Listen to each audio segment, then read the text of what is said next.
Lord, you said that when two or three gather together, you're here in our midst. So right now, Lord God, we ask for your humble presence. Fill us, O God. Fill us with your love, mercy, and grace. Take away all the hindrances, O God. Take away all our doubts, our anxieties.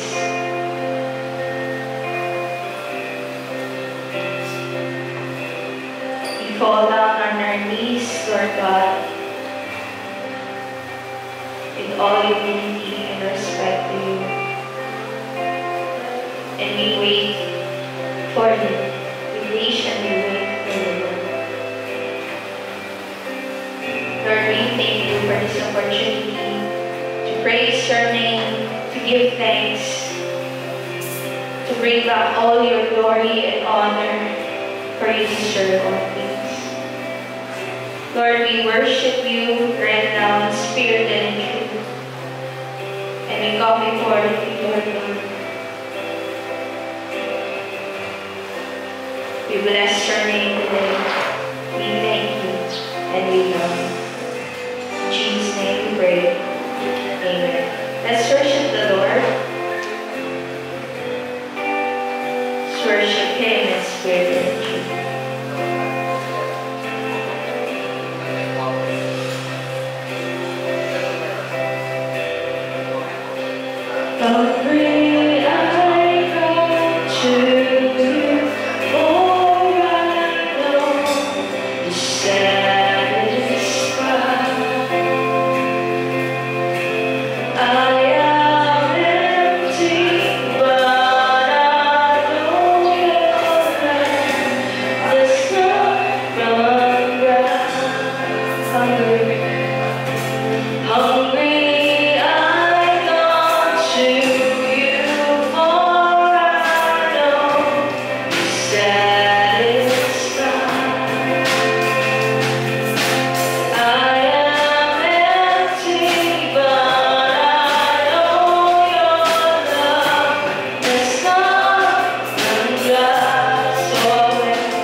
13, 1-3. Praise ye the Lord, praise all ye servants of the Lord. Praise the name of the Lord. Blessed be the name of the Lord from this time forth and forevermore. From the rising of the sun unto the going down of the same, the Lord's name is to be praised. For ito ang Panginoon sa mga masa.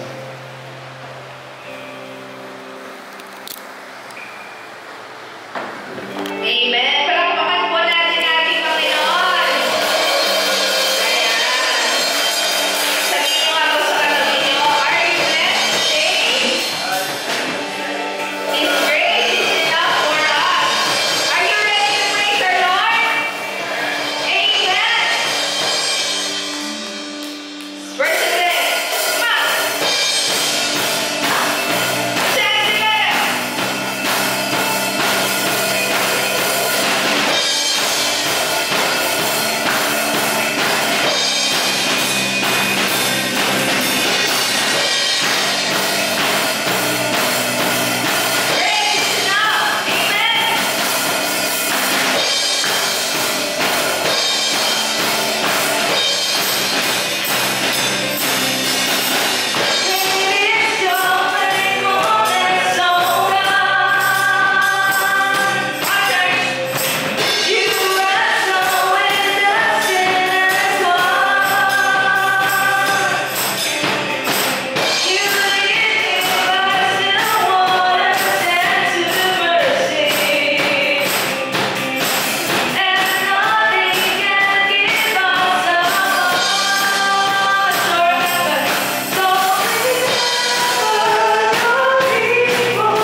We worship you, Lord.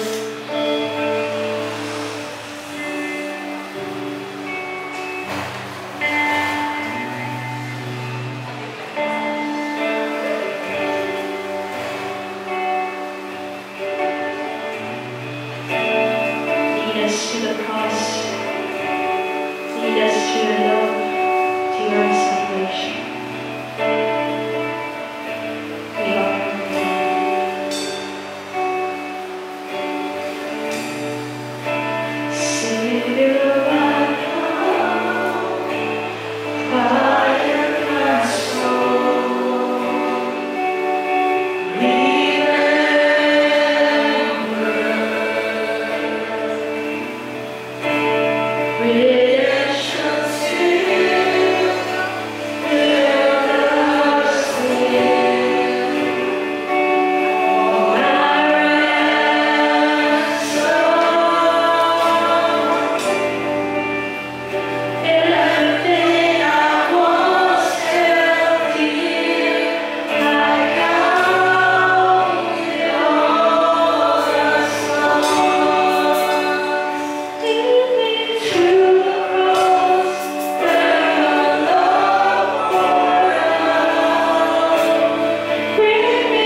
buhay na binibigyan ng biyaya ng ating Panginoon. Diba? So, purihin ng Diyos. Meron po ba tayong pasasalamat? May nakikita akong bagong luma. Bagong luma. Pero naiiyak siya kasi namimiss na tayo lahat. Natutuwa siya na nakita tayo muli na sila. Yeah. Happy birthday, Teacher Winnie! I love you! Ayan, so may magpapasalamat. For sure, siguro yung ating classmate na bagong luma. Ayan na. Talagang binigyan sa akin. Okay, good morning po and happy birthday po sa ating lahat. Nagpupurin nagpapasalamat po una sa Panginoon for 10 years po. 10 years. Ang tagal po bago kami ulit nakapasyal po. Pero nakikita ka namin minsan pala ni Versa. Sana. Ayun. Thank God po, unang-una sa lahat. Kaya ako. Nasabi ko na eh. Okay lang. Ang church po kasi ito isa sa mga family namin din na kung sa amin, ang time din po na nandito kami, kung sa mga hindi ko nakakakita. Grabe din po itong church na ito kung paano malalay sa aming pamilya, bumabay. Yan po kaya napagpapasalamat ko sa Panginoon at salamat po sa inyo lahat. Along that po ng journey po, ito po yung gusto ko rin pagpasalamat sa Panginoon. Pumaharap din po ako sa iba't ibang pagsubok din po. Nandiyan po yung naoperahan po ako sa thyroid ko, din po. Pero nung na-detect, high rules. Pero napakapunin ko ng Panginoon kasi survivor po ako sa cancer.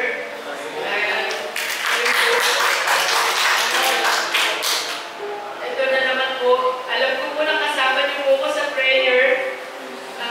Akala ko po operahan na po ako nung 14. Total hysterectomy naman na po. Na-delay. Siguro nga po, sabi ko may plano pang Panginoon.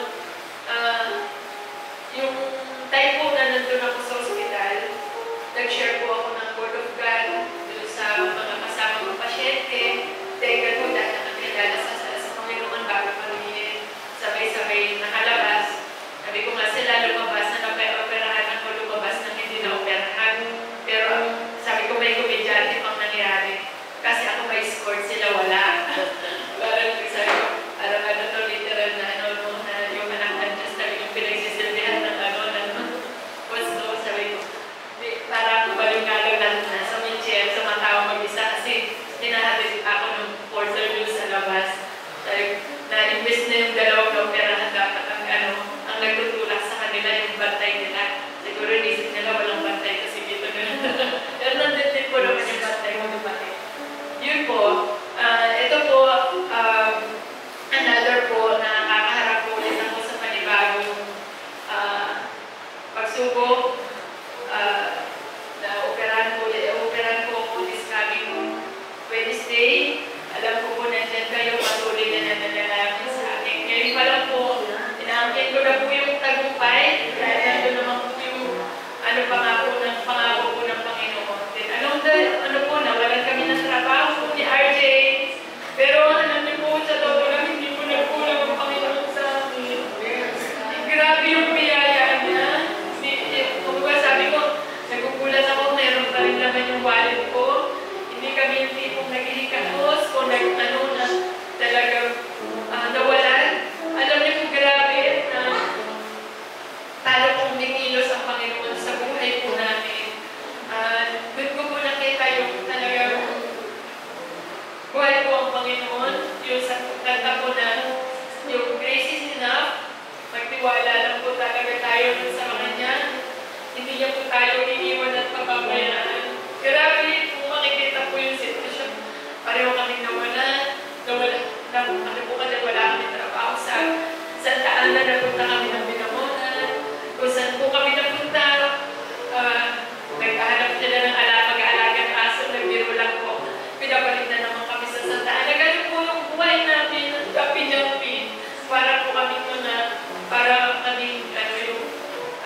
faithfulness ni Lord. No? Kahit na wala ng trabaho, pero hindi na ubusan yung wala. Grabe, no? Sobra yung biyaya niya natin mga kapatunayan, yung kung magtitiwala lang tayo sa Panginoon, hindi tayo matatakot. Sabi nga ng Psalms 41, diba? Yung ang Diyos ang ating refuge and strength, diba? Dahil sumakulong sa lahat ng kung kinakailangan, diba? So, purihin ang Diyos tunay na napakabuti niya sa atin. Kung wala na po, si Sister Ope. Ako ay nagpapasalamat sa Panginoon sa kabutihan niya dahil successful naman po yung aming Women's Fellowship ng Live kahapon. At salamat po sa mga kapatiran dito. Though tayo po konti ay patuloy tayo sa ating gawain. Hindi titigil yung gawain natin kahit hindi man na lang tayo. Salamat sa Panginoon. Amen. Purihin ang Diyos. Okay po. Meron pa? Si Doc. Si Doc. Nagpapasalamat po ako sa Panginoon sa mga panalangin at nakabalik po kami dito ng ligtas and safe. Salamat po sa Panginoon kasi sa mga stories po ng ating mga brethren sa church, kahit saan man sulok ng mundo, magagamit po tayo ng Panginoon. Kung ano po yung lagi natin inaano na, Lord, ano po yung papagawin niyo po sa akin? Ano po yung purpose niyo? Bakit ako nandito sa sitwasyon na to? Bakit ako niyo dinala dito? Ako po, nagpapasalamat po ako. Nagkaroon po kami ng opportunity na madalaw po namin yung tita ko sa Japan. Matagal na po namin yung pinag-prepare na pagka-retire niya, sana madalaw man namin siya doon, makita yung sitwasyon doon. Tapos, at the back of my mind, I'm praying, Lord, ano po bang purpose niyo? Bakit po kami pinapunta dito? Not knowing na may minister ko pala yung mga pinsan ko doon. All throughout ng namin, pasyal, sa loob na sasakyan, parang kami nagbabible study. Tapos makikita mo yung uhaw na uhaw sila sa salita ng Panginoon. Tapos sabi nung pinsan ko, ate, balang araw, parang ate, gusto ko mag-Bible school. Bakit?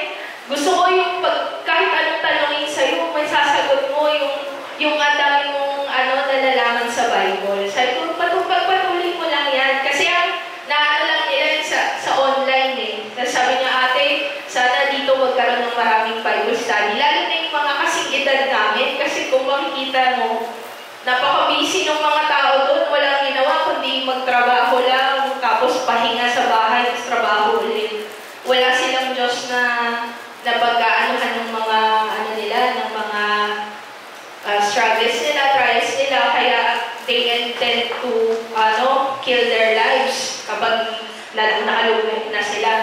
So ngayon, sana nagpapasalamat po ako sa opportunity na yun na nakita ko na ino-open ni Lord yung heart ng pinsan ko tsaka ng asawa niya. asawa niya. Tapos nagpapasalamat po ako na opportunity ko, nakapag-testimony po ako sa church ng tita ko doon. Salamat po sa Panginoon dahil tunay nga po na kahit sa parte ka man ng mundo, yung kabutihan ng Diyos na hindi magmakayo. Kabutihan ng Diyos, patuloy na magra-radiate sa buhay natin kung patuloy natin siyang pinapamuhay sa araw-araw. Yun lang po. Amen. Okay, dagdagan ko lang po ng konti. No? So, salamat po ako sa Diyos. Yun nga, nadalaw namin yung sister ko at namamangha po ako sa Panginoon. Talagang sa church po nila, umatin po kami doon. Talagang, po siya, parang mabiling yung mga churchmate na siya. Kasi yung pala, pagdating namin sa bahay niya, namin yung certificate. Soul winner. Sabi ko,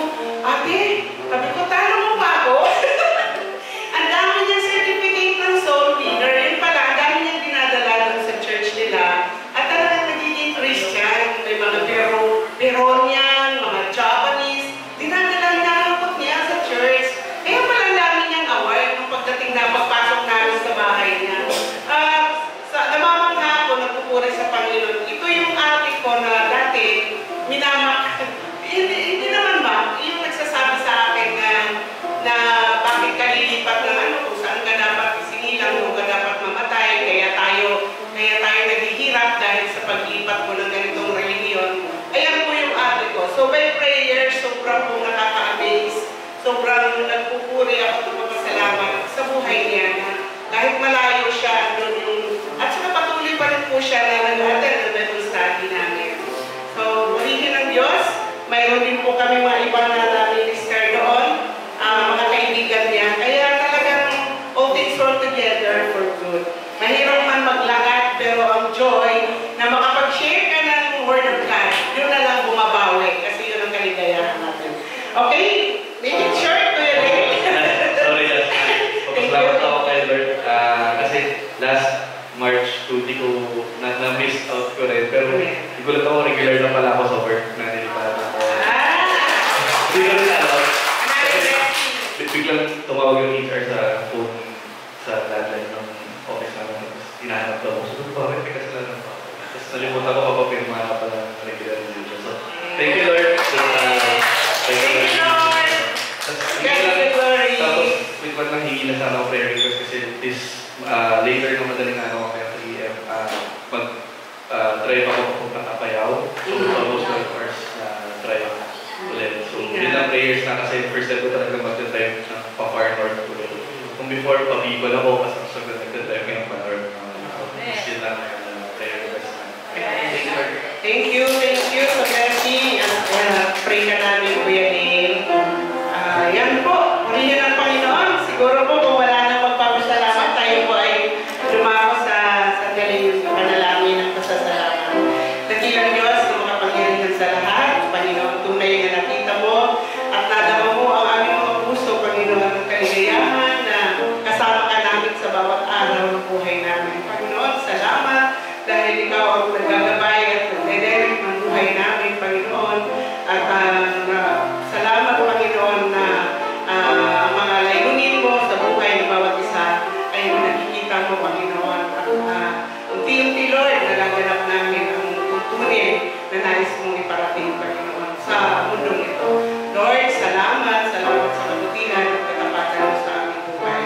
Panginoon, nahumingi din po kami ng kapatawaran, Lord, nakita mo ang aming mga puso, kung mayroon pang nakita kayo na mga kamalian na nagawa namin, mga pagkukulang namin, humingi po kami ng patawad at paglilinis muli, Panginoon.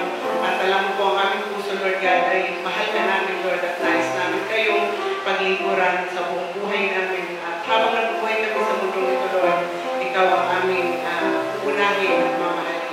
Purihin ka, O Diyos, sa dagas na gagawin pa namin, Panginoon. Pagpalain niyo po ang patuloy na lalabas kami sa simbahan ng Lord God. Puspos ng iyong banal na Espiritu. At maraming salamat po aming Diyos. Kung aming sa manalangin, in Jesus' name we pray. Amen.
because He is the ruler of all nature.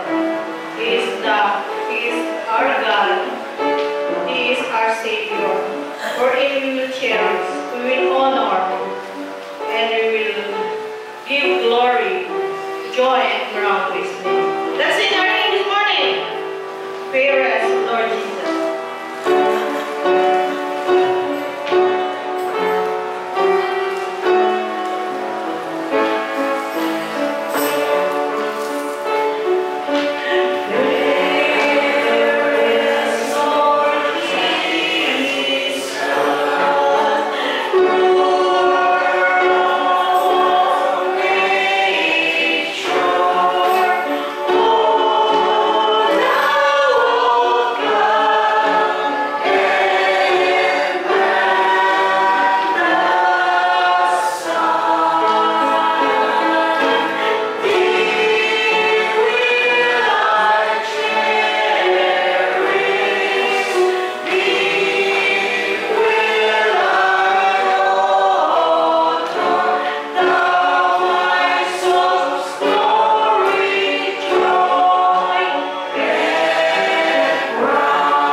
Grace.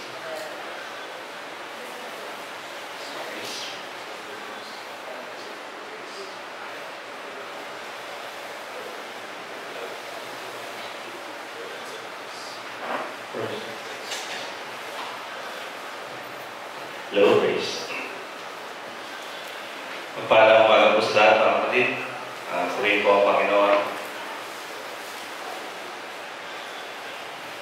nakaka-bless po yung mga pasasalamat.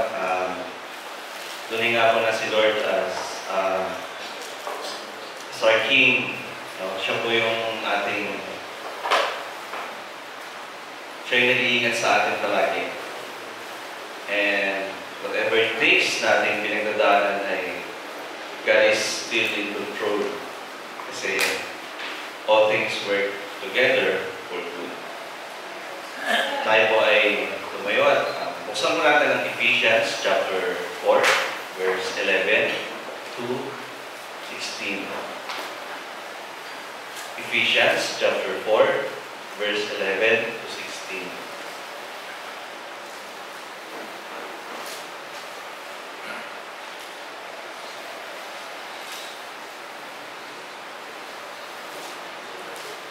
Both is our babasahin. And he himself gave some to be apostles, some prophets, some evangelists, and some pastors and teachers, for the equipping of the saints for the work of ministry, for the edifying of the body of Christ, till we all come to the unity of the faith and of the knowledge of the Son of God, to a perfect man, to the measure of the stature of the fullness of Christ, that we should no longer be children, tossed to and fro and carried about with every wind of doctrine, by the trickery of men and the cunning craftiness of deceitful plotting. But speaking the truth in love may grow up in all things into him who is the head, Christ, from whom the whole body joined and knit together by what every joint supplies, according to the effective working by which every part does its share, cause growth of the body for the edifying of itself in love. Tayo kayo manalangin. Maraming salamat, Panginoong Jesus, sa buhay ng mga kapatid. Sama-sama kami, Panginoon, na nandito para purihin ka, pasalamatan ka sa lahat ng iyong katakilaan, Panginoon, sa mga gawa mo, Panginoon, na nakakamangha, Panginoon. Maraming salamat po dahil kay Lord ang susunod, Panginoon, sa lahat-lahat, lalo na sa aming buhay, Panginoon. Kayo po ay patuloy na pumatag at bigay ng pangunawang karunungan sa inyo po ibibigay na mensahe sa aming Panginoon. Kayo po ay may taas, maluwalhati, Panginoon. Maraming salamat po sa pangalan ni Jesus. Amen.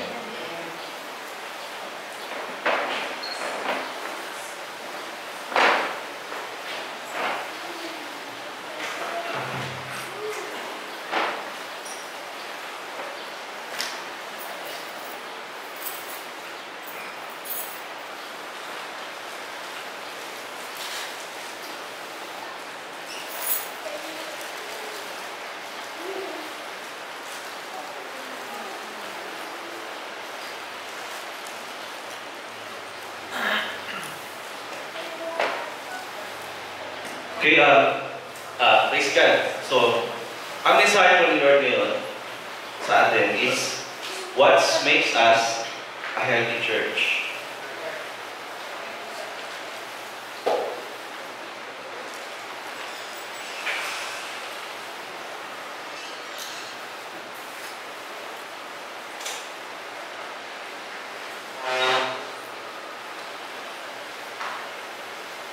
Okay. Healthy church. Ito po.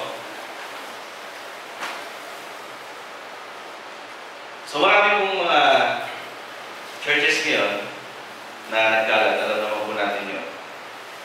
Pero, there are few church that is healthy. Ilan lang po yung mga healthy church ngayon. I hear one brother, sabi niya, nag-share siya sa isang experience sa church, tapos somewhere dyan sa Binyan, Binyan na ba yun? Yes, Boundary. Sabi niya doon, may na-meet siya, one time, kasi wala siyang local church, so naghahanap pa siya, na-share niya sa akin na, I don't like this church, kasi napaka-toxic nila. So, toxic daw yung church. Sabi ko, bakit naman? Kasi, pati yung problema kinakalat pati sa unbeliever. Diba? Hindi mo tama yun. So, di porke na maraming late sa church. ipopost pa. Diba? So may mga nakakabasa na. May mga issues or some problems na hindi naman dapat ikalat pa. Pero as of now, kasama namin siya ngayon sa gawain. Praise God kasi natuto siya na sumunod sa Panginoon, natuto siya mag-evangelize dahil siya lang mag-isa. And I'm happy na dinala siya nito sa amin. And then, naisip-isip ko, habang sinasabi niya sa akin yun, about sa toxic church na pinuntahan niya, sabi ko, hindi lang naman, marami naman eh. Ako din naman sa sarili ko, in my personal experience, may mga talagang namit talaga ang ganitong church. No? Hindi ko nga sasabihin, hindi ko nga ang term na hindi healthy church, kundi prideful church. Kasi, ang pa-pride nila, gano'n. So, humble din, pero ilala. By the way, ang topic natin ngayon is what makes us a healthy church.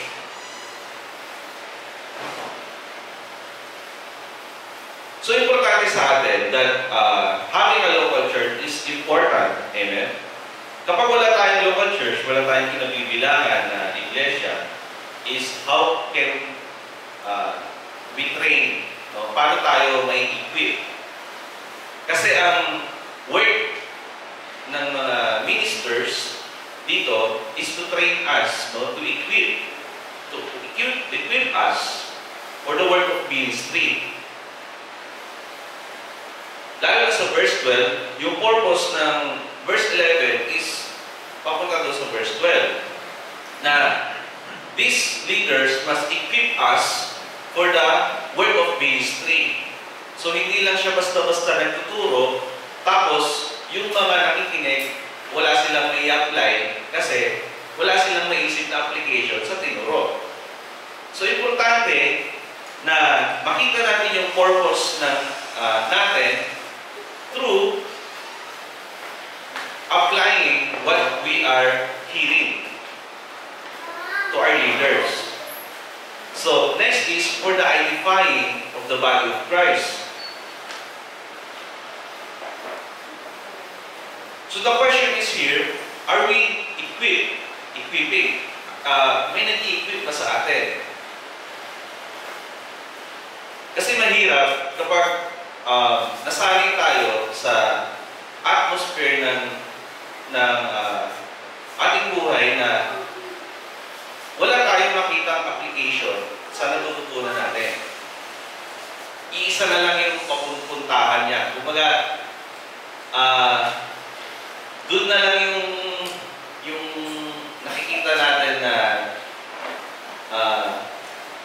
purpose ng church. Diba? Parang, okay, Sunday, so I go to church. Pero, ano yung nakikita mo application pag uwi mo, o kaya bukas, Lunes, pagbalik natin sa trabaho, business, o ano yung ginagawa natin. Diba? So, ang bilin kasi sa atin ni Lord is to be ready, maging handa tayo sa pagdating niya. Paano tayo na magiging handa kung hindi tayo na-equip? Diba? So, importante, in our church, no? Importante na tayo healthy. Okay? We are uniting. Okay, mag-umpisa tayo sa pagkakaisa. Kung paano tayo magkaisa. Kasi doon nagsisimula ang lahat. Kung gusto mo maging healthy church, we need to unite. Diba? Hindi maganda kapag may division. Alam naman po natin yun.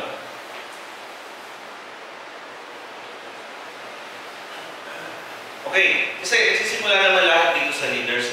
Okay, next po. Dito sa first is yung having a complete discipleship plan. Balik ulit tayo sa question. Healthy ba ang church pag walang discipleship plan? So, bakit may mga church, katulad, example lang po ito, katulad ng CCF, they are very growing when it comes to discipleship. Hindi sila growing in numbers. Kung titignan natin, they are growing in discipleship. Why? Because because they have plan. Meron silang nakalatag na plano at meron silang mga ini-initiate na dapat gawin when it comes to discipleship. Para ma-reach out ng iba, para magkaroon ng relationship sa kanila, at kung paano yung discarded, paano natin ito gagawin when it comes to scheduling or somehow. So, importante sa atin that we must have a complete discipleship plan. Kasi ano ba ang Great Commission? Hindi naman sinabi ng Great Commission is yung make attendance every Sunday and then tapos na. No. Number one is make disciples. Discipleship. Tinignan ko yung definition ng pure sa ibang like Cambridge na yung discipleship is you are training a people to be like Christ. To be a person to be like Christ. To be holy, blameless. Ayun po yun. So, kailangan importante sa atin, number one, to be a healthy church, meron tayo dapat complete discipleship plan. Next po. So, dito, ito ay a leader's responsibility. Okay? That should not be ignored. I met some Bible school graduate or something, theologians, na nag-aral sila hindi para mag-disciple. Nag-aral sila para lang may matutunan sila in knowledge. So, that's why, makikita natin, for me, experience ko, naninig ko sila, not a discipler. Para lang din sila mga common professionals na parang engineers or mga ganon, na hindi sila nagkakorelate sa spiritual purpose na sinasabi ng Panginoon. Why we need to study the Word of God? Is to equip us.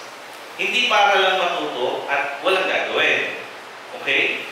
Kaya, mapapansin natin, if we are teaching about obedience, nakakatentenga ng some hearers of the Word of God. Kasi nga, hindi sila na-train to equip. Okay? Hindi tayo action takers because we are not trained to obey. But only to listen, and then wala na. Yung question nito, why it needs to discuss? Bakit importante na makapag-usapan natin ito? Okay, maganda nga po, no? Nakalagay dito, live to fulfill God's purpose. Ano yung purpose niya sa ating buhay? Diba? His purpose is to us, is to be like Him, and then to do His will. Amen? Second, is yung pagiging action takers natin. Sa church, sanay na sanay ang church sa meeting.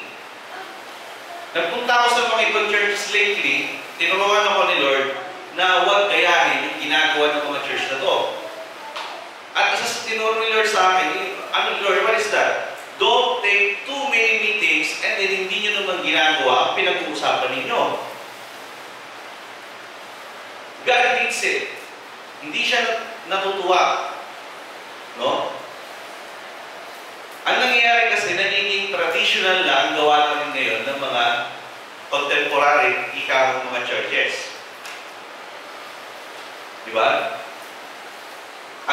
Hindi na natin ini-initiate yung biblical principles patungo sa discipleship. Ang ginagawa na natin is yung sinasabayan na lang natin kung ano yung uso para ma-reach out sila. Which is does not, hindi yun tama. Diba?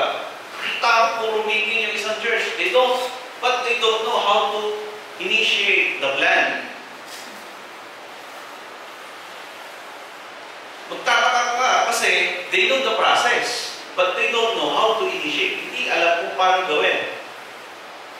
The problem is, palagi yan. Kapag ang mga leaders na talaga, prideful people, ang tanong tanong dito, paano mo nga magagawa? Diba? Ang hirap naman doon, diba mga kapatid? Next, is yung meron tayo dapat biblical manual. Ayan. So, syempre, the best talaga ang Bible. Diba? May mga pastors kasi gumagawa ng discipleship plan yung according sa study nila. Okay yun, maganda yun. Pero huwag na rin natin baliwalain yung mga manual na nabibili ngayon about sa discipleship. Pwede natin sundan lahat yun. And ayun po, ginagawa naman po ng mga kapatid dito yun. Okay, next. Initiators, okay? Mga action. Dapat yan. Connected sa second. Kasi kailangan action takers yung mga belong sa meetings. Magsama ka ng verbal person doon sa meeting. Hindi alam mag-act. Ano mangyayari? Taon-taon, gano'n ang mangyayari. Gano'n. So, next. Last is yung, ito.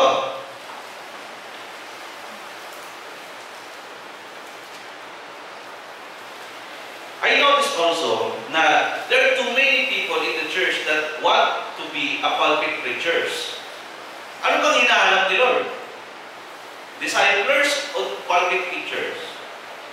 As I tell you now, napakadaming disciple makers na hindi nag-preach sa harap at doon mas nalulugod ang Panginoon. Hindi ko sinasabing hindi okay ito, pulpit preaching. This is good. Okay?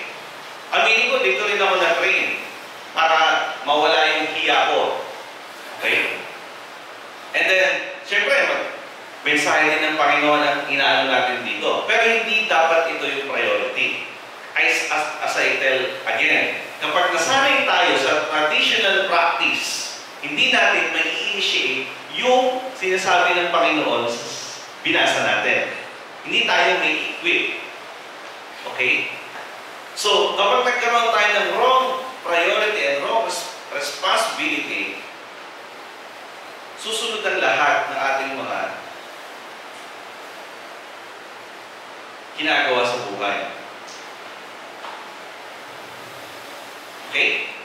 Ulitin ko lang, hindi masama ang inais ang pagiging pulpit preachers. But, the Great Commission is to make disciples. Ang pagiging disciple maker is hindi lang dito sa harapan. It's how you connect to other people. Amen? Kasi ang daming pulpit preachers ngayon, napaka-blasphemers. Marami dyan hypocrisy. No? Many are veteran here, pero sasama ko sarili ko, lahat ng mga pulpit teachers ngayon, napakadaming hindi ka nais-nais. They preach, but they don't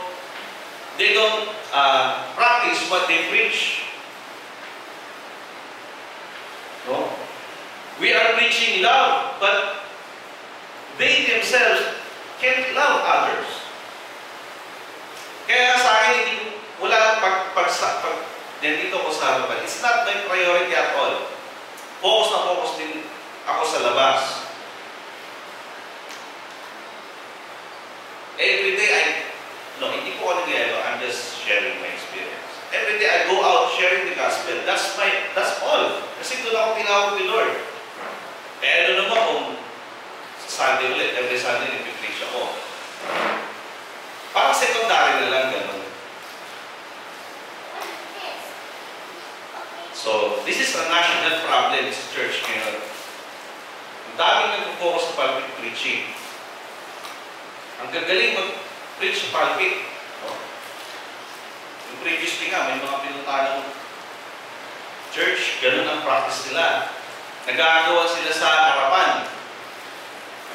Pero hindi man lang umayo. Hindi man lang masyara yung kamag-anak. Paano yun?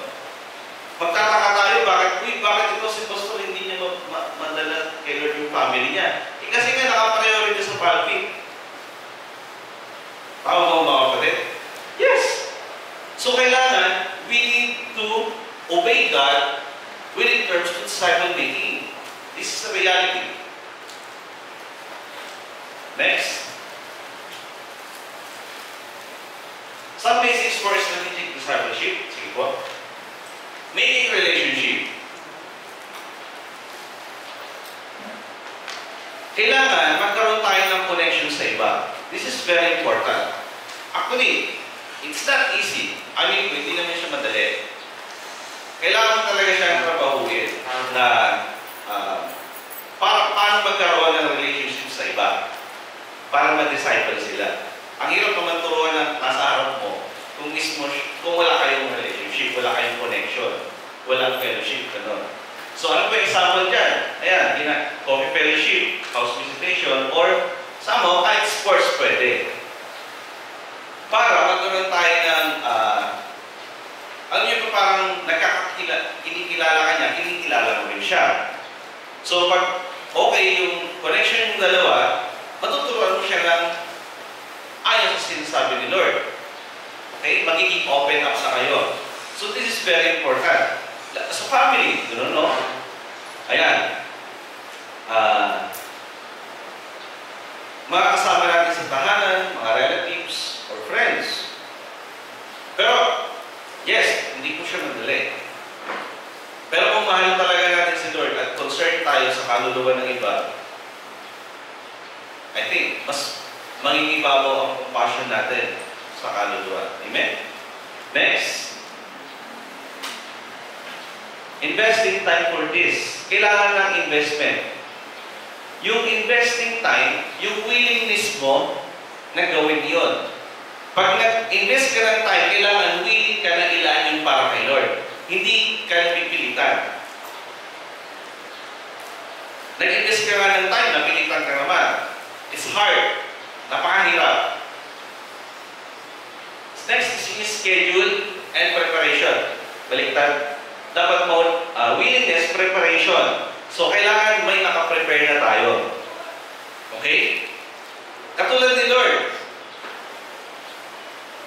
No, hindi accidentally na nagpunta siya sa lugar na to, nagturo siya dito, nagpagaling siya dito. No, meron siyang preparation. Na-prepare din yung pagdating ni Lord eh. Everything's prepared. Si Lord, pangunahin siyang example as a preparator. Yung magaling siyang mag-prepare. Kahit nga yung pagdating niya, yung mga handaan niya sa, di ba, nakahanda na lahat eh. Naihanda na niya. Tayo dapat, yun, marunong tayo mag-prepare. Hindi tayo yung last minute kung gumawa. No? Ano yun eh? Isa sa mga kultura ng Pilipino, last minute. Yung 8 o'clock a.m. na schedule, magiging 9. Tapos, last minute pa gumawa. Di ba? Ang ano ng kultura, tututusay, kung susundin natin ang kultura natin, mga Pilipino na, di ba? Hindi maganda. Hindi siya pang professional kung tawagin. So next, having a goal for this. Okay, ano po yung example dyan? Magkaroon tayo ng goal. Kailangan, pag tayo magpa-plans in discipleship, may goal tayo. Kapag wala kasi tayong goal, malilito tayo. Wala pa kasi tayong target. Sa business, kailangan ng target sales. Totoo po yan. Bakit nag-i-increase yung mga ibang business? Kasi may target sila eh. Pag may target at goal sila, yung mga tauhan niya, tinitrain niya paano sila maka-sales ng gano'ng kataas. So may mga marketing strategies silang ginagawa. Ganon din dapat tayo. Meron tayo goal na kahit sabihin natin, gusto tayo sa 2, gano'n, 3. O kaya yung ginawa ni Lord, yung 12. Diba? Inano niya yung 12 disciples, prepare niya yun, trainin niya yun. Para sa future, sila yung papalit sa kanya. Pag umakit na siya, yung mga yung 12 disciples ang magtutuloy. So, kailangan magkaroon tayo ng goal when it comes this. Okay. Meron akong gusto i-share. Sige po, next po. Doon sa beginning journey of discipleship. Sa Luke 9:3, He told them, take nothing for the journey. No staff, no bag, no bread, no money, no extra shirt. ito rin, parang meron tayong lamat dito. Kasi nung bata pa ako, practice ang mga bata, pagtapos ng ituro, pakakainin. Hindi naman masama yun. Pero dapat pag in the beginning, pag nag-uumpisa tayo, mag-reach out sa iba, huwag natin silang pamihasa. Kaya nga, kinuman ni Lord huwag tayong magdala ng mga yan, ng mga pang-physical, pang-tiyan lang. Kasi baka yan na ang tingnan nila pag napunta ka. Pag nahayo tayo. Okay? Ako po, no, yung mga tinuturo kong kids doon sa kabilang village, nung mga umpisang ministry ko doon, wala akong dala. Tinuturuan ko lang talaga sila ng salita ni Lord. Sinishare ko lang yung testimony ko, yung buhay ko. Tapos yung gospel, syempre. Pero after nun, pray kami. Wala akong pinapakain sa kanila. Kasi nag-umpisa pa lang Para pagbalik ko doon ng pagbalik, hindi na yun yung titingnan ng mga bata. Salita na ng Diyos. Kasi pag nag-umpisa kang mag-initiate sa mga yun, ang namiyasa tayo na, di ba, busugin sila, hindi Ang titingnan nila yun ng pagkain, chocolate, yung candy. Di ba? Kaya ang command ni Lord, importante, masunod natin ito Kasi kapag yung tao na dinidisciple natin, nasanay na binibigyan mo, ang titingnan niyan, binibigyan mo. Hindi na yung salita ni Lord. Makikinig na lang yan for the sake of the food. Hindi siya makikinig for the sake of the Word of God, for God. Okay? So, sa Bible pag tayo humayo, wala tayong dadalhin para makita nila yung pure gospel, makita nila yung pure na salita ng Diyos. Kasi alam niyo po, marami ngayong manggagamit. Even us, they can use us for their own good. Kaya nila tayong gamitin. Lalo na't ang babait ng mga born again. Proven yan. Diba? Be mature in teaching. Ang healthy church, nagmamature ang turo. Hindi lang nag-i-stay doon sa katuruan na yun. Dito sa Hebrews 6:1, therefore let us move beyond the elementary teachings about Christ and be taken forward to maturity, not laying again the foundation of repentance from acts that lead to death and of faith in God. Mas matanda pa sa akin yung church, ito pa rin yung turo. That's why people are not maturing too. They're not evolving their faith. Diba? Kung maniniwala na tayo sa evolution, dapat ang mag-evolve sa atin yung faith natin. Mas mag-grow deep in Christ. Diba? Kaya, makita ko, punta ako sa mga church na ganito, mas matanda pa sa akin. This is elementary teaching. They don't need this anymore. Kaya ang papride ng mga nandun sa loob Kasi hindi nagmamature ng turo. Hindi nga marunong mag-rebuke. Mag-confront. Wala. Problema talaga.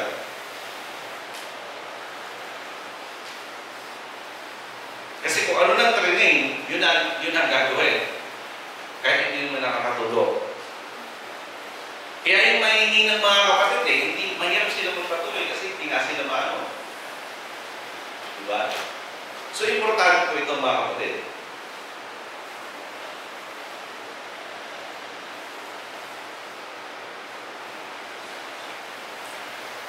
Not laying again the foundation of repentance from acts that leads to death and of faith on God. Ayan, puro ano pang baby Diba kung hindi tayo magmamature ng turo, yung mga listener, baby pa rin yan. Ang maturity ng spiritual growth, huwag natin i-compare sa physical growth na habang tumatagal, nagmamature. Hindi. Ang oras, ang physical nating katawan, nagmamature habang tumatagal. Pero ang spiritual, hindi.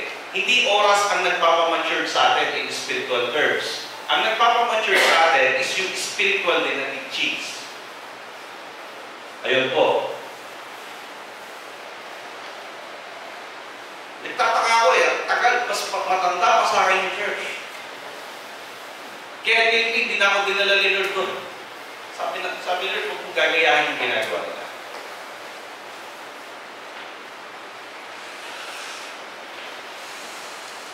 Next. Okay po, kilala niyo po siya.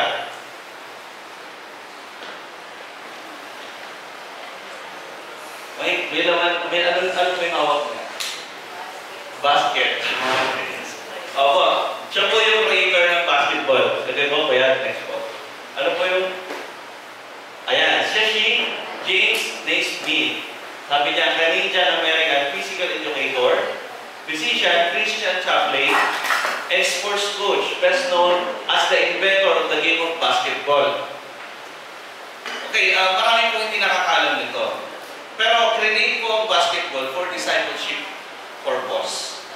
Kasi po sa Amerika, pangmayaman po ang mga tennis, ang mga football, mga pangmayaman siya eh. So nag-isip si James Naismith na isa rin chaplain ng isang laro na kung saan ma-reach out kahit yung may hirap. So ang ginawa niya, nag-create siya ng sport yan, basketball. Nag-umpisa siya sa Amerika and as well as Canada. Trinain niya yung about 200 na disciple makers. Trinain niya yon about sa sports o shooting, gano'n. Wala pang ano na, 3 points gano'n. So, basta, ito parang mag-shoot, gano'n. So, yung literal na basketball hindi rin nasa baba kasi malayo. So, pero shoot lang ng mga kabataan. Kasi, ano din siya sa YMCA, kasama siya sa youth. Nag-reach out sa mga youth. So, and then, sumikat po yung basketball sa buong Amerika nun. Kaya, every time na mag-invite sila na maglaro ng basketball, sinishare niya rin nila yung gospel. Kasama po si Naismith na gumagawa niyan. After ng laro, sinishare nilang lahat yung gospel sa mga kabataan. O, kaya huwag tayo magtaka bakit maraming mga Christian na hilig sa basketball. Kasi nga, mismo ang nag-invento ng basketball, isang Christian chaplain. So, meron silang plano sa discipleship plan. Diba? Dapat meron tayo, may plano tayo sa discipleship. Hindi ko naman nila lahat, pero naaano ko minsan kapag ini-invite ako sa isang event o isang association, tapos yung event, hindi naman pang discipleship or spiritual matters. Puro na lang games na wala namang pinupuntahan. Mag-preach na lang ako sa labas. Bakit ako mag-aaksaya sa mga ganyang di ba? Alam niyo po, pag si Lord, kinukumpit niya ako sa mga ganitong gawain. Napakaingat ni Lord sa mga pinupuntahan ko. Sa atin, lahat. Diba? Maraming magandang model na Kristiyano ngayon. Kahit simple lang, pwede natin silang sundan para mas mag-mature tayo sa gawain ng Panginoon. Napakalaking example nung kay Ate Do. Mini youth sa amin sa Naraway, siya ang tinitingnan. Nakasubaybay sila sa mga mission niya. Minsan pa nga, sila pa nga nagsasabi sa akin, nandito siya. Oh, yes. Kung tayo din, labas din tayo, Pastor. Sila nag-i-initiate. Sila pa nga nag-i-invite sa akin. Labas din tayo, Pastor. Para tayo ito, no? Walang naging mission dito. So see, we can look to these people, to these brethren, sa mga kapatid, para mas mag-improve tayo, ma-equip tayo. Pwede tayo ma-equip sa mga masisipag na kapatid. Pwede natin yung imitate, tawagin. Siyempre, pinakatabas i-imitate si Lord. Next. Having a godly fellowship. Okay? First is yung kanina sa discipleship. Pangalawa, ang pagkakaroon ng healthy church is yung meron tayong godly fellowship. Okay? Okay po? Fellowship. Ayan, kapwa, mananampalataya, fellowship nga eh. Beyond your physical presence, but in deep connection of your spiritual connection. Pag fellowship, syempre, sama-sama tayo. Halimbawa lang, nag-initiate ng fellowship, hindi lang yung physical presence natin ang nandun. Nandun din ang mga spiritual nating buhay. Okay? So, ipo? Some examples of godly fellowship. Ay, sorry po, maliit. Sharing of problems so that we can pray for. Ayan. Second, helping others to solve their problems. Ay, okay po. Yeah, supporting one another. Their spiritual gifts, talents, obedience to God. Sharing of devotions, encouraging one another. Dapat yan po ang laman ng fellowship. Okay? Hindi yung hindi yung nagsishare dapat ng problema, hindi nag-create ng problema. Ano pa? Helping others to solve their problems. Ayan, dapat tulungan natin sila na, di ba may maraming ngayon? Maraming mga solution sa mga problema. Supporting one another. Ayan, imbis na maingit tayo sa mga kapatid na ganito ang talent o ganito ang gift, hindi, isupport natin sila. Kasi yun ang purpose ng church. Diba? Isang katawan. Saka nakakita ng isang paa, sinisipa din niya isang paa niya. Diba? O saka nakakita ng kaliwang kamay mo, sinasaktan niya yung kapilang kamay mo. So walang ganun eh. We are, diba? Pag nagkukuhan tayo ng something na mabigat, kailangan dalawang kamay. Kasi pag isa lang, wala yun. Pero doon din pag may problema, kailangan tulong-tulong tayong buhatin yun para at least masolve yung problem. Matulungan natin yung kapatid. Sharing of devotions. Yan, common po yan. Encouraging. Encouragement. Yung iba hindi nakaka-encourage eh. Didistract ka pa eh. Buti mo tayo ba yan? Bata-bata ka pa eh. Kung ganun, hindi nakaka-encourage. Ida-down ka pa. Kaya huwag tayo magtaka bakit konti lang sa fellowship kasi baka mayroon isang doon hindi nakaka-encourage. Bilang baka isa, baka madami. Saka nakita ng fellowship ang pinag-uusapan yung kanilang nilalaro sa online games. Diba? Fellowship nga eh. Hindi naman yung meeting about sa ganung game. Saka nakakita ng fellowship sa Panginoon, nag-aaway kayo sa politika. Kapastor, Duterte ka? BBM ka? Sabihin ko, hindi. Makatrap ako. So di ba parang nagkakaroon na ng magulo na.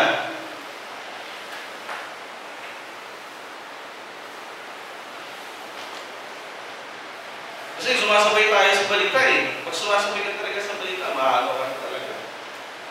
Tapos hindi natin napag-pray.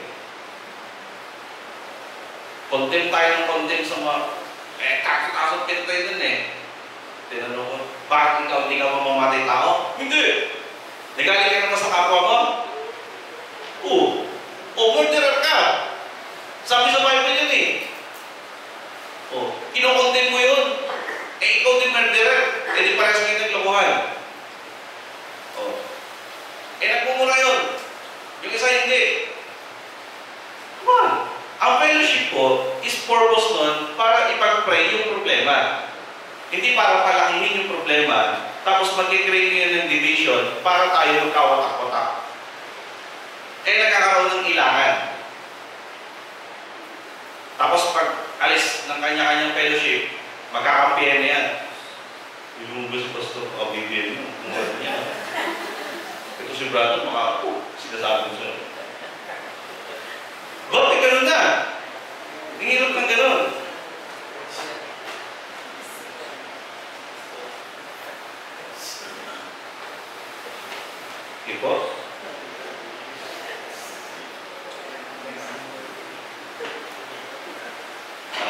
Ano po yung nakalagay? Ayan, avoiding fellowship.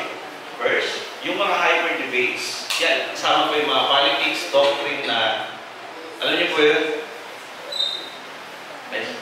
This provokes to anger and bitterness. This can create divisions.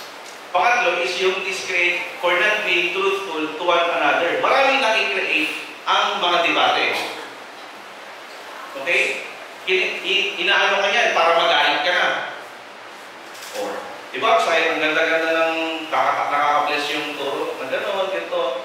But kay Lord, nag-usap kayo ng politika. Ay, nagalit ka nung bigla. Di ba nakaka-provoke eh? Tapos nagdi-divide na. Mga doctrine. Alvix ako. Ay, Armenian ako. Ay, ikaw, pastor. Ay, Biblisis ako. Ay, kulto ka. Opo. Wala naman term ng Biblisis eh. Oh, sabi. Bakit ang Calvinist meron? Ang Armenian meron. So, di ba parang nasisira ang fellowship sa ganun? Ewan ko bakit ganun. Hindi ko rin maintindihan minsan bakit may nag-uumpisa lang ganun. Ewan ko baka sinusubukan lang din siguro tayo. Okay, next. Alam niyo na po ito, gossip. Proverbs 16:28, a perverse person stir up conflict and a gossip separates close friends. Whoever conceals hatred with lying lips and spreads slander is a fool. Alam niyo po, bihira magsalita ng fools ang Panginoon sa mga tao. Number one, yung mga atheists, mga fool daw sila. Mga Pharisee, mga fool. Tapos, mga pangatlong fool, top, no? Is yung mga mahilig sa chismis, mga lying lips, mga nagdadagdag ng kwento, nagbabawas ng kwento. That's gossip. Hindi maganda na ilagay natin sa fellowship ito. Di ba? Pinag-uusapan natin si brother. Uy, alam mo yun? Ano yun eh? Basta, pinag-uusapan natin sila sister, pag wala sila, kapag negative pa, hindi naman pinag-pray. Kung saan ako pinag-pray eh? Okay eh. Kaso, lalapitan mo. Ganun.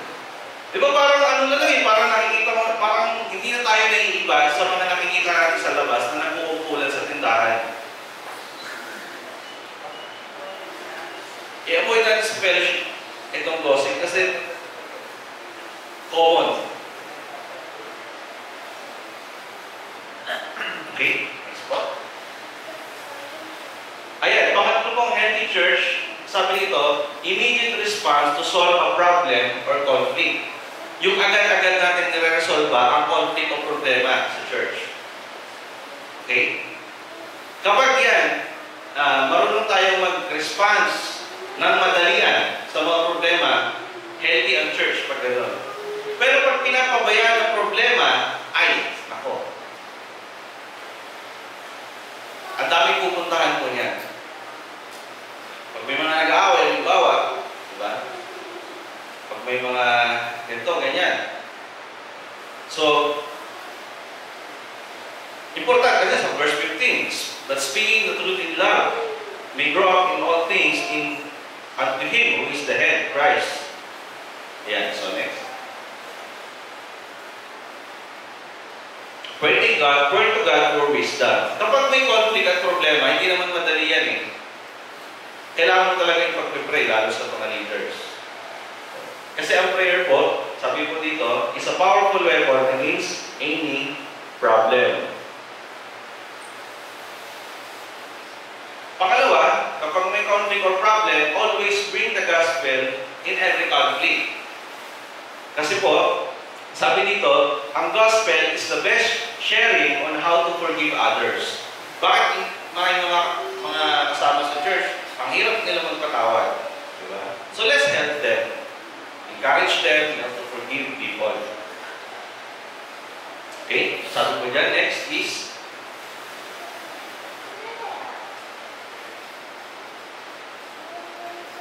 ayan. Teach them to about reconciliation. So if you are offering your gift at the altar and there remember that your brother has something against you, leave your gift there before the altar and go. First, be reconciled to your brother and then come and offer your gift. O yan. So by requirement, pag nag-offering tayo, mag-offering ka nga, may kasama ka naman ng loob. O hindi, sabi ng Bible, iwan mo yan. O, wag mo na, iwan mo na yan, punta ka. Anong baliktad ka eh? Kasi, ikaw ang pupunta. Kapag, has something against you, pag may umaaway sa'yo, ikaw pa ang pupunta. Pag may masamang loob sa'yo, alam mo may samang loob sa'yo, ikaw pa yung pupunta. So, puntahan mo. Diba? Hindi yung mag-aatay ka na ng isang dekada. Hindi yan pupunta sa'yo. May samang loob sa'yo eh. Ikaw talaga pupunta sa kanya. Oh. Next. Confront with love. It's okay to confront. Basta with love. Matthew 18:15. If your brother sins against you, go and tell him his fault. Between you and him alone. Oh, between you and him alone. One-on-one. Don't go with third party. Huwag tayo magdadala ng third party. Lalo na kung believer. May discourage. Or bago, kahit bago, hindi rin. Basta, one-on-one lang po. If he listens to you, you have gained your brother. Condition, if he listens, pag nakinig siya. Pero pag hindi mo kasalanan yun. At least, inobey mo yung word ni God na you go. Nag-reconcile. Gusto mong mag-reconcile at sinabi mo yung mali niya sa'yo. Ayan, sabi nito eh. Sabi sa Bible. Hindi yung, di ba, sisiraan pa natin yung tao na may sama ng loob sa atin.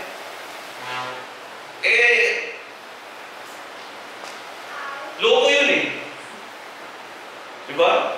Ang mangyayari na, pag sinabi natin sa iba yun, di yung isang kapatid, magiging ganun na rin dun sa tao na yun. Ganun ba yung brand yun? Oo, ganun yun. Kakainis yun eh. Di ba? Hindi yun maganda. So, kailangan,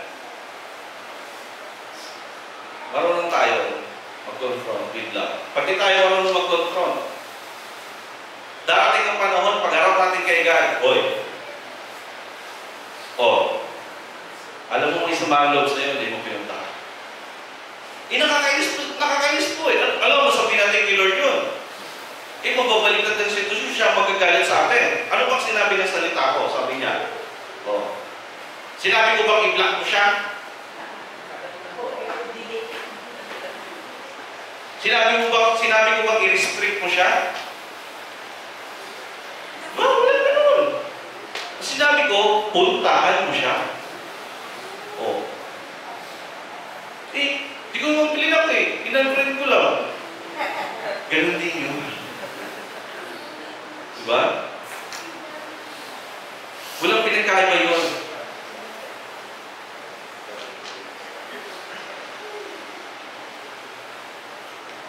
So, pag dito sa Panginoon, sa ating Panginoon, sa kanyang salita, marami tayong matututunan na pwede na i-apply natin para mas maging payapa yung buhay natin. Napakahirap ng buhay, mga kapatid, pag tayo may bitterness, may anger sa puso, or somehow na may conflict, di ba? Hirap eh. So, kailangan ang church dito sa Pilipinas, mga church sa Pilipinas, dapat marunong mag-respond sa mga problema at conflict. Mayroon tayong, dapat nga ang church may plan or mga solution, mga plano na dapat gawin pag may problema ganito, ganyan. Steps na kailangan gawin. Napuro? Kasi ito yung mga hindi pinag-uusapan kasi nga, reality. Ay, hindi na rin ako magtataka kung hindi masyadong pinag-uusapan sa church. Walang maglakas ng loob. Kasi siguro, halimbawa, ako mismo, may bitterness din. Paano ko i-sure? May anger din ako. Paano ko nga ituturo yun? Ang hirap naman talaga nun. So, it's very important that our church is healthy. Okay? May discipleship plan, may fellowship, meron tayong godly fellowship. Sa problema, marunong tayong tututo. Yan yung mga kalooban ni Lord na kailangan i-improve natin. Sakto naka-YouTube kasi i-share ko siya. So, God wants us to have a good and a happy life. Mag-uumpisa yan sa atin on how we handle things like this. Kasi nakakalungkot. Dami-dami ng kulto. Ang gulo-gulo pa ng church. Di ba parang? So, kasi sabi ni Lord, ang mga banal ay lalo pang magpapakabanal. Tutun tayo sa lalo pang magpapakabanal. Kesa naman doon sa kabila, diba? At ang mga masasama ay lalo pang magpapasama. Yun ang sabi ni Lord sa prophecy niya eh. So, tayo, pinabanal na tayo. So, lalo tayo magpabanal. Yun yung gusto ni God ngayon eh. In this last days. Let's pray. Salamat Panginoon sa inyong pong katapatan, sa inyong pong salita na binigay sa amin, Lord. You know our hearts, Panginoon, including me. This is a heart-reaching, Panginoon. I'm praying kanina, Lord, this is going to be a heart-reaching. But you're telling us, Lord, to tell the truth, to tell the reality, kung anong nakikita niyo sa amin, Panginoon. There's no exception, Panginoon, pagdating po sa inyong harapan. Wala po kaming may tatago. But mahalaga, Lord, na itong mga ganitong klaseng topic, Panginoon, ay may kalat, Panginoon. Hindi lang po sa aming bansa, kundi sa buong mundo, Panginoon. Because people talk about blessings, people talk about things, worldly things, but few people ang nagsasabi ng katotohanan ng Panginoon. And you want that truth, Lord, na maikalat. Maraming salamat, Panginoon, sa inyong pong katakilaan, Panginoon. Napakabuti niyo, Lord, yung mga oras na kami ay nangihina, pinapalakas niyo kami. Sa mga panahon, Lord, na kami ay napapaiyak sa mga problema, kino-comfort niyo kami, binibigay niyo kami ng kapayapaan. Sa mga panahon, Lord, na nag-i-close kami, Panginoon, pinuprovide niyo ang lahat para sa amin. Salamat, Panginoon, sa makakatulad. Kayo po ay hari ng mga hari at Panginoon na Panginoon. Kaya pinabalik ko po ang masasalamat at papuri sa natatanging pangalan ng aming Panginoon Jesus. Amen.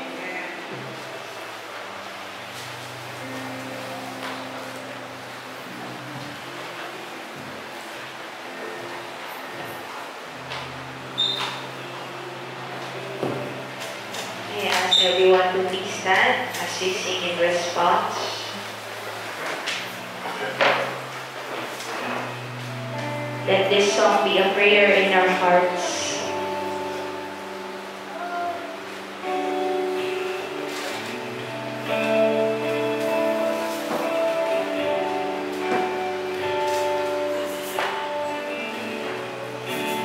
Savior, I come, quiet my soul. Be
So, we love you in Jesus' name.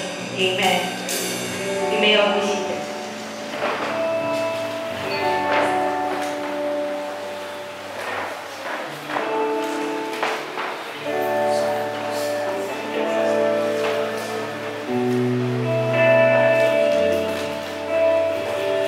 Let's continue to worship the Lord. So, let's now prepare our hearts to offer, to honor Him, and to give our best to our Master. Request our husbands to come.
Celebrate. Father God, salamat Panginoon sa buhay ni Ate Grace. Salamat sa kabutihan mo sa kanyang buhay, Lord. At Lord, patuloy mo siyang ingatan at pagpalain, Lord. Cover her with the precious blood of Jesus. And she will continue, Lord, to faithful to your gospel and fill her with the Spirit and with your fire so that she will live sanctified life, be filled with your love, be filled with your very much fruit, and live for glory. Help her also, Lord, to put on the whole armor of God so that she may be able to stand against the wiles of the enemy. Lord, we trust everything to your hands. In Jesus' name, Amen. Amen. Okay, so, ngayong umaga ay kasama din natin yung long time ago na member natin, wala at hindi naman wala kasi papatuloy sila. So, nag-change lang ng address. Alright, ito si Bose. At saka si Ate Chris. Ayan, ayan, so, si Bose dati, ito yung hindi ko makakalimutan, yung sigaw dito, nung maliit siya, okra. Hindi Jollibee. Kasi yung pambata kayo, Jollibee. Mama, Jollibee. Ito siya, okra, mama. Ayan, kaya tignan mo, Jollibee pa siya, Jollibee. Kasi, ganun kami mga Ilocano, nahilig ako sa okra. Amen. So, pray po kayo, at okay, so sa ating mga announcement, of course, yung ating Tuesday, wala ka lang invite sa atin. So dito tayo sa church, at saka for meeting, prayer and fasting natin, huwag po natin kalimutan. Every Friday po yan. Okay, so yung camp natin, pag-pray natin yung camp, malapit na po yung camp natin. Ano tawag ito? April 30 hanggang May 4. May 3 ba yan? Tama ba? Tama ba? Yun, okay, so pag-pray natin yung camp at ayun,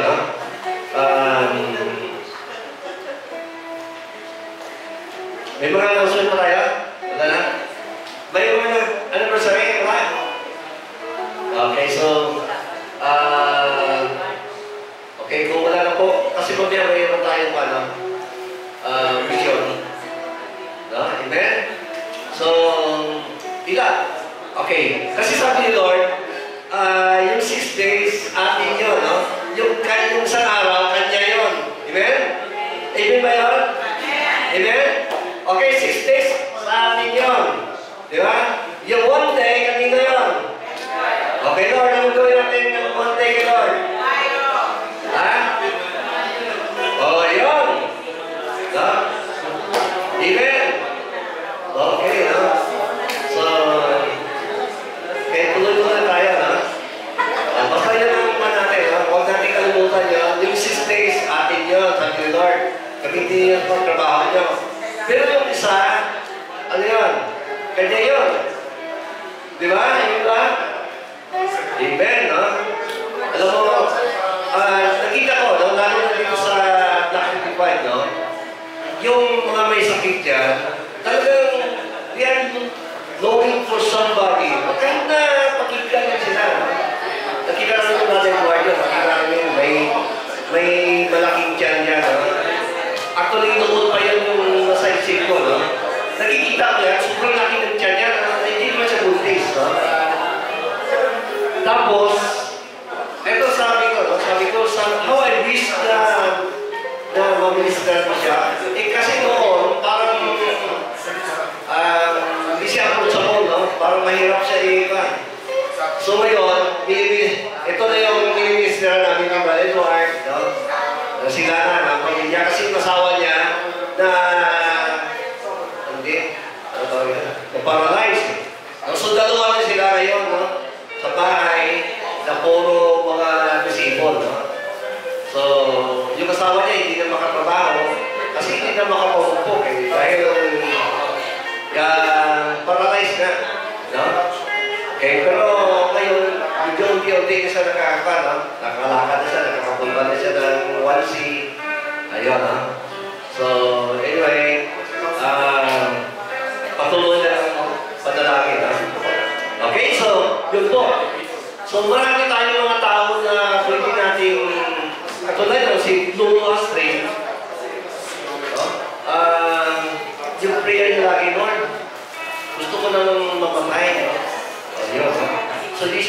word pa ni Lord. So, siyempre, tayo naman Christians, ano natin, ano gagawin natin din, no? Eh kung tayo naman din sa part ng gano'n, no? So, siyempre, dapat din natin siya na bisitahan. Ha? Okay, no? So, spare natin yung time natin sa... Basta yung Monday kay Lord God, amen? Amen. Tama ba? Amen. Okay, so, yan ha. Okay.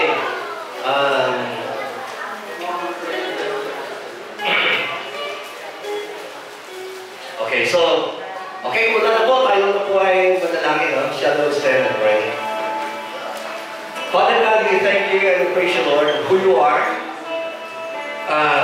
Lord, we pray that continue, Lord, to bless us and use us for your glory. And Lord, we pray that help us, Lord, to do what you want us to do, God. And help us, Lord, to be obedient to you. As what you said, Lord, my sheep listen to my voice, and they follow me.